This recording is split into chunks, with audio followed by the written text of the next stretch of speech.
Lama Vanan, Sigun Usul, is Mr. Raymond Finlay agus and you, Hamia Dolavrin Mayen, and Ruik Namoy. Good day to you, ladies and gentlemen. My name is Raymond Finlayson, and today I'll be talking about the Rout of Moy. Let's go to the 16th of February, 1746. The Jacobite army is returning from the lowlands of Scotland in three different groups, taking three different routes. Prince Charles Edward Stuart accompanies the Highlanders, about 3,000 of them coming through the mountains. And on the 16th of February 1746, the Prince is riding ahead of his main force with only his bodyguard. He will be lodging at Moy Hall. Moy Hall is the seat of Clan Mackintosh. Lady Anne Mackintosh is in residence, a militant Jacobite lady. Moy Hall, situated beside Loch Moy, 2.5 miles long by half a mile wide. A wooded island in the middle, low rolling hills surrounding, clothed at the foot with trees. 30 miles in the distance, the majestic mountains of Cairngorm. But intelligence of the Prince's whereabouts has reached the ears of John Campbell, 4th Earl of Loudon, Hanoverian commander in the north. He learns the Prince is indeed at Moy Hall with only his bodyguard, and seizes upon the opportunity to march his garrison out and to capture the Prince. In the dead of night, he assembles a force of 1,500 soldiers. The 64th Highlanders, 5 independent companies with a reserve of ammunition, march out. He has the element of surprise, or so he thinks. Warnings have gone ahead to Moy Hall, 2 of which are borne by young ladies, a Miss Bailey and a Miss Taylor. Lady Anne Mackintosh, some hours before daybreak, is informed that the garrison is marching against her. She is understandably in a state of anxiety. What can she do against this overwhelming force? The Prince is forcibly shaken awake. He is urged to flee with all haste. But he calmly replies, "I will not leave until properly dressed and armed." But the danger is already passing.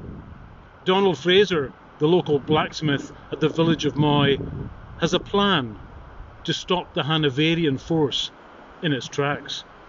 He, with a handful of friends, will go to a strategic location on General Wade's military road, where I'm standing today, and he hopes to cause confusion and panic within the Hanoverian force.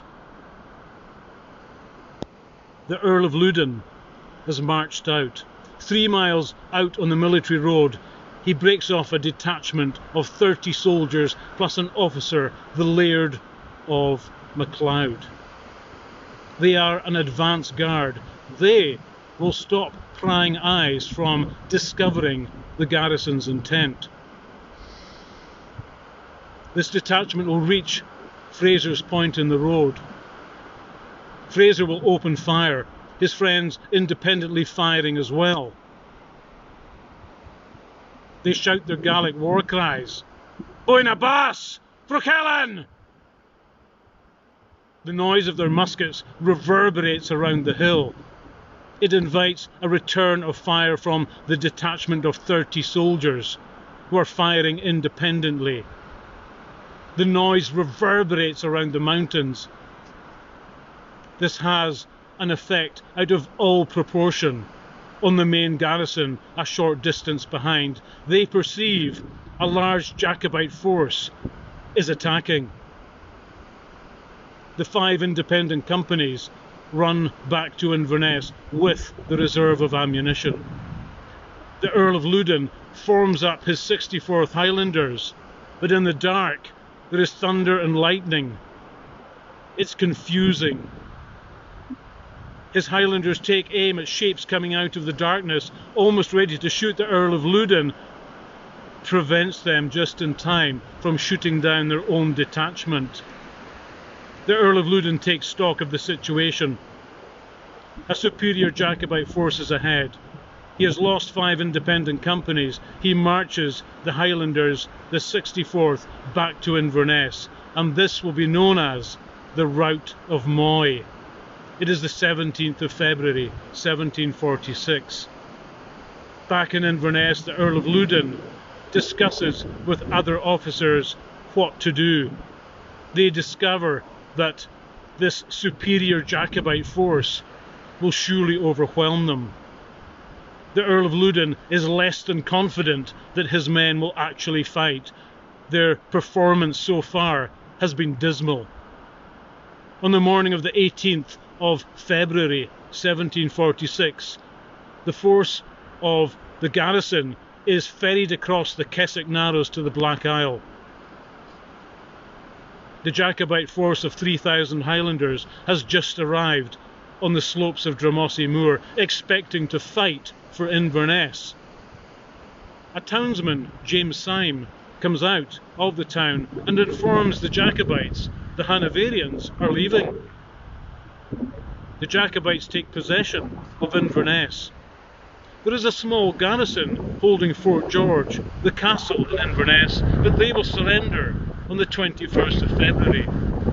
So what has Donald Fraser's bold and brave plan done?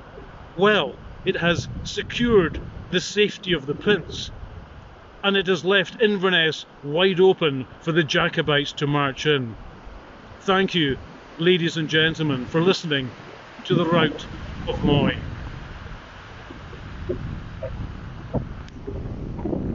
It's Mr. Raymond McFinlay.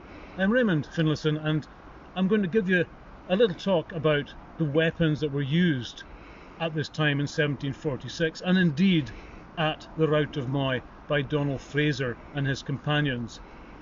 The musket I've got here is a 1728 French Charleville musket.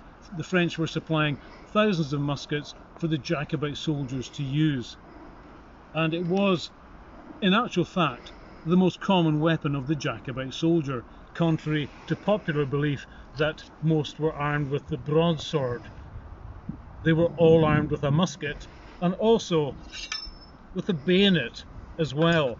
So that is the most common weapon of the Jacobite soldier. And let me just replace my bayonet in its scabbard, and we'll talk about the musket. It takes 20 seconds to load this weapon, and that's using a pre-made cartridge. The pre-made cartridge I carry in my cartridge bag here. Now, the complete cartridge will look something like this. Just a little bit of gunpowder with a musket ball wrapped in some paper. To load my musket, I simply bite the top off the cartridge. I open the pan by pulling the hammer back to half cocked. It opens the pan here. I tap a little bit of gunpowder into the pan. I close the frizzen that seals the gunpowder in the pan. I swing my musket round. I pour in the rest of the gunpowder, followed by the musket ball, pushing the paper in as well, because the paper will secure the musket ball in the barrel. I shorten the ramrod and I ram the charge down to the bottom. I replace my ramrod and I'm ready almost to fire. Once I go to fully cocked, so the weapon is ready to fire. I take aim, looking down the barrel, which has no sights on it, so it's practice makes perfect. I pull the trigger, there's a momentary flash from the pan, it then ignites the main charge in the barrel and shoots the musket ball. So I then recover the weapon to the vertical. I go to half cocked. I wipe out the pan with my thumb to clean residues of gunpowder. from this area. I must keep this area, I must prevent it from fouling up with gunpowder. I'm at half cocked again. I go to this position and again reach in for another cartridge to repeat the operation. Now once I have, excuse me a second, I'll just get the hammer forward. As you can see, the cuffs of my coat are unbuttoned and are flopped over my hand. It's winter, it's cold. The cuffs are not just for decoration, there's a practical aspect to it as well, and today that is the practical aspect. I can still operate my weapons, but I can keep the chill off my hands by unbuttoning the cuffs and folding them down. Now if I want to use my bayonet, I normally do this after I've loaded my musket. So loading my musket, I will swing round, fix my bayonet, which is fixed. If you can see, there's a mortise there, a zigzag. This locks onto a little lug here at the top of the musket. It looks like a sight, it's not. It's only to fasten the bayonet onto. I now have an extra weapon at my disposal, and I now have the reach as well if I wish to attack an enemy. Musket and bayonet, every Jacobite soldier is armed with one in this campaign. I'm dressed as a Lowland soldier, a Lowland Scottish soldier. I'm wearing breeches, not the big kilt, and my weapons would be the musket, the bayonet, and a soldier sword like this one. Not as big as the broadsword, the basket-hilted broadsword, but it is still an effective weapon. But battles will be won with a combination of these weapons. The Highland Army will use, yes, musketry, but it will also use its Highland charge as well. A rush in for close quarter fighting with bladed weapons, pistols, and this is a shock tactic which has overwhelmed the Hanoverian forces on two occasions, at Prestonpans and at the Battle of Falkirk on the 17th of January 1746. So there we have the main weapons, and this little flap here is just a cover for my frizzen to keep it dry. If it is inclement weather, my musket is susceptible to damp. If my powder gets damp, if my musket gets damp, it will not fire. If it is raining at all, I will fit a barrel plug onto the musket. It's called a tompion. Here we go, a wooden plug, tompion, French. In it goes, and as you can see, it will stop any ingress of moisture into the barrel. I want to keep the firing mechanism dry. If I'm marching, I will sling my musket over my shoulder, so, and I will place the firing mechanism under my armpit, so. That way, I keep everything dry. I'm keeping my hand there, that will secure that there. So my marching position in inclement weather will be such.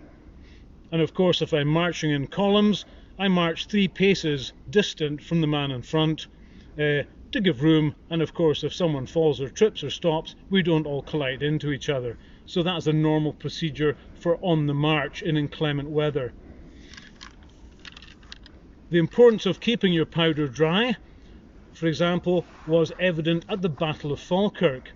When the Hanoverian force marched up the hill, they had driving rain in their faces.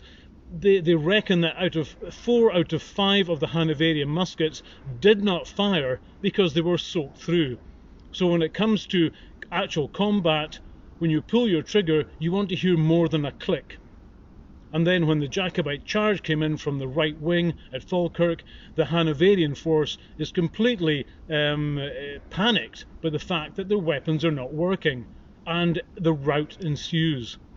So, essential to keep the weapon dry and to keep my ammunition dry. This is a French issue bag It carries 28 rounds. That's one there. The ball at the bottom, powder, and it has two flaps, inner flap, outer flap. I have to keep this powder dry. If I pick up my cartridge and it's solid, then the damp has got in and the powder has solidified. It's useless. In addition to the two flaps in the powder bag, I'm wearing a short jacket today, which I keep draped over the powder bag as well. And that should ensure that when I come to use my weapons, my powder is dry and my musket will function. Thank you very much. Thank you all for watching.